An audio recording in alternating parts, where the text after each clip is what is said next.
Friends, welcome to your channel Jubilant Classes and you are studying biology with Amit Yadav sir. Okay students, चलिए आज का अपना topic start करते हैं और हमारी जो आज की यूनिट है वो है principles of inheritance and variations. Students, बहुत ही इंपॉर्टेंट यूनिट है according to the CBSE board exams and NEET exams.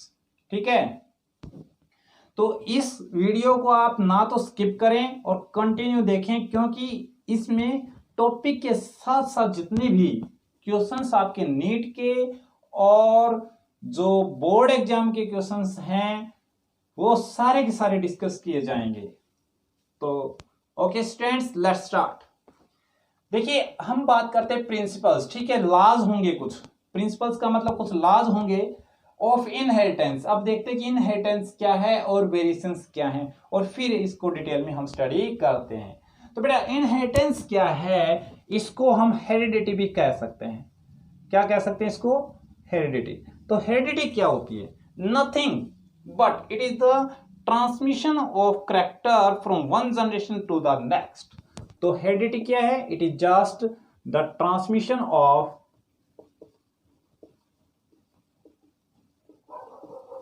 Characters. ठीक है, कैरेक्टर्स का transmission from one generation to the next generation. एक जनरेशन में से नेक्स्ट जनरेशन में जो कैरेक्टर्स का ट्रांसमिशन होता है, कैरेक्टर ट्रांसमिट होते हैं, को ही हेरिडिटी कह देते हैं और को ही इनहेरिटेंस कह देते हैं। फिर भी थोड़ा सा एक माइन्यूट एक डिफरेंस भी होता है इनहेरिटेंस और हेरिडिटी में, जो हम फिर कभी आप लोगों को डिस्कस करेंगे। अब देखते हैं कि भाई वेरिएशंस क्या हैं। ठीक है, तो वेरिएशंस क्या होती हैं, ये भी बहुत ही छोटी सी चीज है। क्या है वेरिएशंस? देखिए आप, these are the changes. Variations क्या होते हैं भाई? दीज आर द चेंजेस और डिफरेंसेस। ठीक है, दीज आर द चेंजेस और डिफरेंसेस क्या होते हैं? These are the changes, you can say these are the alterations, और you can say these are the differences. ठीक है, ये कुछ बदलाव होते हैं in traits of an individual, in traits of an individual.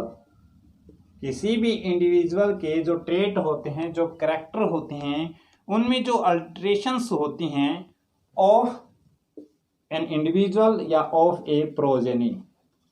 किसी भी एक प्रोजेनी के अंदर कुछ डिफरेंसेस आते हैं। ठीक है, और वो डिफरेंसेस एक दूसरे से अलग होते हैं और पेरेंट्स से।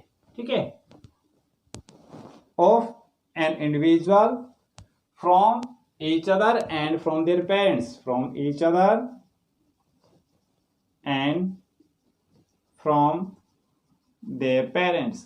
पेरेंट्स से भी क्या आ गए? कुछ चेंज आ गए हैं, और एक दूसरे से भी क्या होते हैं? वो चेंज होते हैं। इस चेंज को ही हम क्या कहते हैं? इस चेंज को ही हम कहते हैं वेरिएशन। इनको ही हम कहते हैं भाई वेरिएशंस। अब बेटा, एक खास बात क्या आती है, इन दोनों की स्टडी को बोलते हैं जेनेटिक्स। तो जेनेटिक्स क्या होती है? Study of heredity and variations. Study of heredity and variations is known as genetics. You can say genetics is the study of heredity and variations.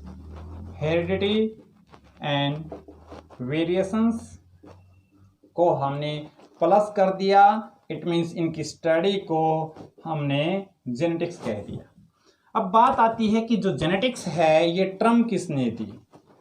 Genetics जो टर्म दी, ये दी बैटसन ने 1906 में। बैटसन ने क्या टर्म दी? Genetics 1906 में। लेकिन genetics में सबसे ज्यादा काम किया, और वो क्या? मेंडल ने, जी.जे. मेंडल। ठीक है, इसलिए फादर ऑफ जेनेटिक्स हम काउंट करते हैं। Father of genetics. आज भी हम इन्हीं के द्वारा दिए गए प्रिंसिपल्स हैं, उन्हीं पर ही काम कर रहे हैं। तो फादर ऑफ जेनेटिक्स क्या है? जी.जे. मेंडल। जीजे मेंडल। अब बात ये आती है कि जो मेंडल ने क्या एक्सपेरिमेंट किया, कैसे एक्सपेरिमेंट किया, कब स्टार्ट किया, कितने दिन काम किया, उन सभी को अब स्टडी करते हैं। तो हमारे पास आता है मेंडल्स एक्सपेरिमेंट। तो मेंडल ने काम किया, जीजे मेंडल ने, उसको हम फादर ऑफ जेनेटिक्स कहते हैं। G J Mendel is known as father of genetics. अब हम बात करते हैं कि इनका बर्थ कब हुआ।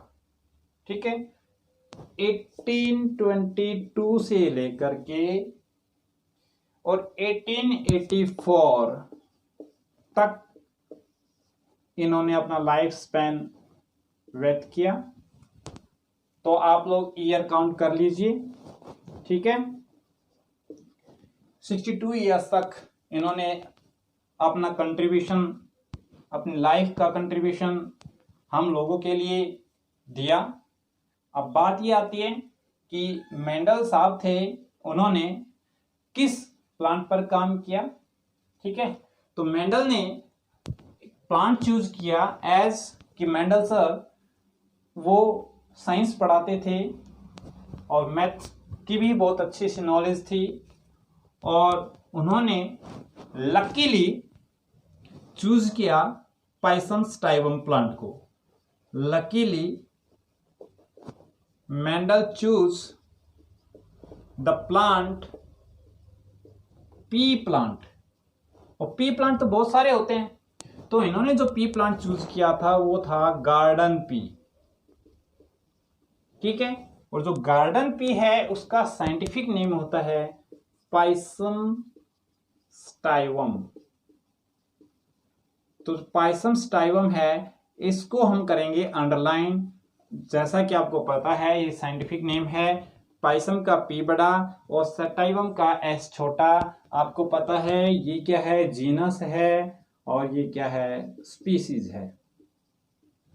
तो ये हो गया आपके पास में पाइसम स्टाइवम पी प्लांट। अब बात ये आती है कि जो पी प्लांट पर उन्होंने कब काम स्टार्ट किया। ठीक है, इन्होंने अपना काम स्टार्ट किया 1856 में, और 1860 कितने 7 ईयर्स तक इन्होंने काम किया था। ठीक है, 1863 तक। तो इन्होंने कितनी ईयर्स लगा इस पर, 7 ईयर्स। ये एनसीईआरटी का है और क्वेश्चन आया हुआ है बेटा, ये नीट में क्वेश्चन आया हुआ है लेटेस्ट 3 साल पहले ही। ठीक है, कि उन्होंने कब काम स्टार्ट किया था 1856 में, और कब फिनिश किया था उन्होंने 1863 में। ठीक है, तो उन्होंने टोटल मिलाकर के कितनी ईयर्स इन्होंने काम किया, 7 ईयर्स तक उन्होंने काम किया पी प्लांट के ऊपर। अब बात ये आती है कि मेंडल सर ने पी प्लांट चूज किया। लकीली चलिए चूज कर लिया, लेकिन इतने अच्छे रिजल्ट्स उनके पास आए, उसका क्या कारण है। ठीक है, तो उसके कुछ कारण क्या हैं। एक तो ये था कि इसका लाइफ स्पैन शॉर्ट होता है। पी प्लांट का के ऊपर उन्होंने काम किया, बहुत अच्छे रिजल्ट्स उन्होंने लिए। तो इसके कारण है कुछ, वो हम डिस्कस करते हैं। एक तो क्या है, इसका लाइफ स्पैन क्या था, शॉर्ट। तो लाइफ स्पैन शॉर्ट था, इस वजह से थोड़े ही समय में हम कई जनरेशन को स्टडी कर लेते हैं। क्या था ये, एनुअल, इस वजह से भी अच्छे से हम काम कर लेते हैं। खास बात एक और क्या थी कि इन्होंने 7 पेयर ऑफ कैरेक्टर की स्टडी की, और जो ये 7 पेयर्स थे, 7 पेयर्स ऑफ कैरेक्टर इन्होंने स्टडी किया, और जो 7 पेयर थे बिल्कुल डिस्टिंक्ट कॉन्ट्रास्टिंग कैरेक्टर थे। 7 पेयर्स ऑफ सिंपल कैरेक्टर नहीं, contrasting character. 7 pairs of contrasting character, बिल्कुल डिफरेंट कैरेक्टर थे। इस वजह से भी इनके ऊपर जो है रिजल्ट काफी अच्छे आए और इजीली इन्होंने ऑब्टेन किए। सेल्फ पॉलिनेटेड भी था ये प्लांट, और क्रॉस भी था, और क्रॉस पॉलिनेटेड था, इसलिए भी इसके ऊपर ज्यादा प्रॉब्लम्स नहीं आई।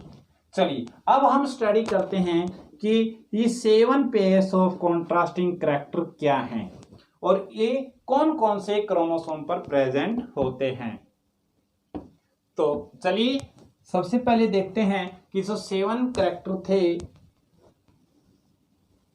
वो क्या थे, और यहां 2 वर्ड और यूज करेंगे हम, एक डोमिनेंट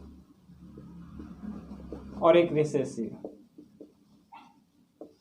तो डोमिनेंट क्या होती है भाई, वो जीन या वो कैरेक्टर जो अपने आप को एक्सप्रेस करता है, दैट एक्सप्रेसेस इटसेल्फ,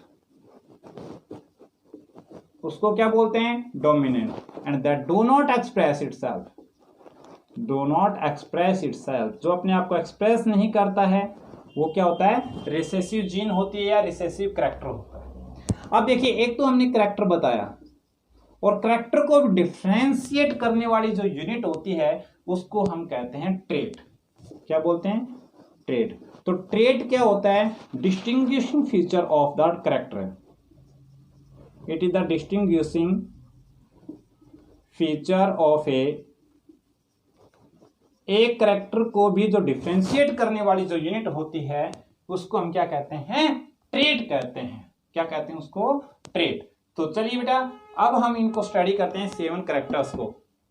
चलिए बेटा अब देखते हैं कि जो कैरेक्टर क्या क्या है यहाँ पर और उनकी अल्टरनेट फॉर्म्स क्या क्या होती हैं। चलिए उनको हम डिस्कस करते हैं और ये भी डिस्कस करते हैं कि भाई कोई पर्टिकुलर कैरेक्टर है वो कितने नंबर क्रोमोसोम पर एग्जिस्ट है। तो हम पी प्लांट की बात कर रहे थे, जिन कैरेक्टर्स को मेंडल साहब ने स्टडी किया था वो 4 क्रोमोसोम्स है, और वो 4 क्रोमोसोम्स कैसे हैं वो अब हम बताते हैं हर एक कैरेक्टर के साथ।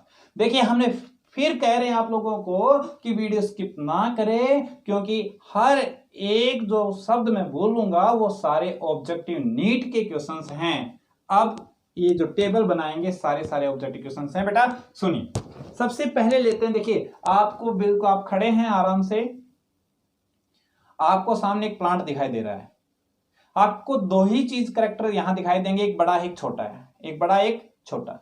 तो हमने बोल दिया इसको प्लांट हाइट, इस कैरेक्टर बोल दिया प्लांट हाइट, और कुछ बुक्स लिख देते हैं यहां स्टेम हाइट, कोई दिक्कत नहीं है, क्या लिख देते हैं, स्टेम हाइट। देखिए स्टेम हाइट एक बताया मैंने बड़ा, एक बड़ा बताया हमने छोटा। तो बड़े के लिए हम बोलेंगे टॉल, और इसको डोमिनेंट कैरेक्टर हम टी से डिनोट करते हैं। चलिए इसको लिख दिया हमने ड्वार्फ, स्मॉल टी से डिनोट कर दिया। अब बात ये आती है कि सर क्रोमोसोम नंबर कितने पर है, 4 नंबर पर, क्रोमोसोम नंबर 4 पर ये एग्जिस्ट है। ओके, सेकंड जो कैरेक्टर हमें दिखाई देता है प्लांट का, वो क्या दिखाई देता है कि भाई देखो, देखने को तो हमें सब कैरेक्टर दिखाई देते हैं, लेकिन हम एक याद करने की बात कर रहे हैं कि सीक्वेंस में हम इसको कैसे रिमेमोराइज करें ताकि हम कभी भूले नहीं, क्रोमोसोम नंबर नहीं भूलें। तो अपने को यहां फ्लावर दिखाई देते हैं, क्या दिखाई देते हैं, फ्लावर। तो सबसे पहले हम देखते हैं कि फ्लावर की पोजीशन क्या है। ठीक है, तो फ्लावर की पोजीशन की बात करते हैं। तो बेटा एक होता है एक्सियल और एक होता है टर्मिनल। देखिए नीट का क्वेश्चन आ गया, ये क्वेश्चन आया हुआ है, ये एग्जैक्ट सेम क्वेश्चन आया हुआ है, which of the following is the dominant character. तो हमारा आंसर क्या होगा कि भाई डोमिनेंट इन दोनों में से एक्सियल है। फ्लावर की पोजीशन की बात करें तो डोमिनेंट कौन सा है, एक्सियल। चलिए इसको हम ए से डिनोट कर लें कैपिटल से, तो इसको स्मॉल ए से डिनोट कर लें। बात यह है कि सर एक्सियल और टर्मिनल क्या होते हैं। देखिए आपने जनरली देखा होगा कि कोई ये स्टेम है और यहां फ्लावर जो है लगता है लीफ के पास में या ब्रांच के पास में, ये जो पोजीशन होती है ये होता है एक्सियल, और यहां पर अगर कोई फ्लावर लगता है तो वो होता है टर्मिनल। ठीक है, ओके। अब बात ये आती है कि सर ये कितने नंबर क्रोमोसोम पर होता है, ये भी बेटा 4 नंबर क्रोमोसोम पर ही होता है। अब बात आई थर्ड कैरेक्टर पे, वो है फ्लावर का कलर, फ्लावर कलर। तो फ्लावर कलर होते हैं violet and white, violet and white. या तो आप W इसको मान लीजिए कैपिटल, इसको स्मॉल मान लीजिए, या आप इसको कैपिटल वी मान लीजिए और इसको स्मॉल वी मान लीजिए। ये आप लोगों तक है, आप क्या समझते हैं। बात ये आई कि जो है ना क्रोमोसोम नंबर कितने पर है, तो हम बताएंगे 1 नंबर क्रोमोसोम पर। ठीक है, फ्लावर की कलर की बात करते हैं तो इस कैरेक्टर को कंट्रोल करने वाली जो यूनिट है, जो जीन है, वो 1 नंबर क्रोमोसोम पर होती है। ठीक है, ओके। अब हम बात करते हैं नेक्स्ट कैरेक्टर पर। आपको पता है भाई फ्लावर आ गया, फर्टिलाइजेशन हुआ और फर्टिलाइजेशन के बाद क्या होगा, ओवरी फ्रूट में कन्वर्ट होगी। ठीक है, और फ्रूट और ओव्यूल्स हैं वो सीड्स में कन्वर्ट होंगे। तो यहां पर आपने देखा होगा फली, पोड, पोड की फॉर्मेशन होती है। तो हम यहां पोड की बात करेंगे। पी प्लांट में जो पोड होता है जिसके अंदर सीड्स होते हैं पी के, तो हम यहां बात करेंगे पहले तो पोड शेप। पोड शेप कैसे होती है, एक तो इन्फ्लेटेड होती है, कैपिटल आई कर सकते हैं, या कई बुक्स हैं वो राउंड भी लिख देती हैं, और कंस्ट्रिक्टेड। बात एक ही है, इसको स्मॉल में ले लेना। अब बात आती पोड की शेप की बात हमने की, तो ये कैरेक्टर कौन से क्रोमोसोम पर होता है, इस कैरेक्टर को कंट्रोल करने वाली जीन कौन से क्रोमोसोम पर होती है बेटा। ठीक है, तो ये फिर दोबारा से 4 नंबर क्रोमोसोम पर ही होती है। ठीक है, अब आता है हमारे पास कि पोड की शेप की हमने बात की, यहां पर हम बात करते हैं पोड के कलर की। तो पोड कलर क्या होता है, ये होता है हमारे पास ग्रीन एंड, ये आप कैपिटल जी मान लीजिए, एंड येलो, ये स्मॉल जी हो गया। ठीक है, ये पोड के कलर की बात करें तो डोमिनेंट कैरेक्टर क्या हुआ हमारे पास, यहां पर ट्रेट क्या हुआ, ग्रीन, और रिसेसिव क्या हुआ हमारे पास, येलो। अब बात यह है कि सर ये कौन से क्रोमोसोम पर होता है। ठीक है, तो ये होता है 5 नंबर क्रोमोसोम पर। अब बात आती है कि पोड के अंदर क्या बनेगा, पी, पी का मतलब सीड, तो हम यहां बताएंगे सीड शेप। तो सीड की जो शेप है आप लोग बहुत ज्यादा फैमिलियर हैं इससे, कैसा, राउंड और रिंकल्ड। रिंकल्ड के लिए स्मॉल आर कंसीडर कर लीजिए। बात ये आई, अगला क्वेश्चन क्या है कि सर कौन से क्रोमोसोम नंबर पर ये प्रेजेंट होता है, तो ये होता है 7 नंबर क्रोमोसोम पर। ठीक है, लास्ट जो अपना कैरेक्टर बचा हुआ है सीड का कलर। तो सीड कलर क्या होता है, डोमिनेंट कैरेक्टर है वो येलो है और कैपिटल वाई कंसीडर कर लिया, और रिसेसिव है वो ग्रीन है और इसको हमने स्मॉल वाई कंसीडर कर लिया। ठीक है, अब बात यह है कि सर ये क्रोमोसोम कौन से, ये कैरेक्टर कंट्रोल करने वाली जीन कौन से क्रोमोसोम पर है, तो ये है 1 नंबर क्रोमोसोम पर। तो बेटा ये बहुत ही जबरदस्त क्वेश्चन है, ध्यान रखना कि डोमिनेंट कैरेक्टर कौन सा है इनमें से, रिसेसिव कौन सा है।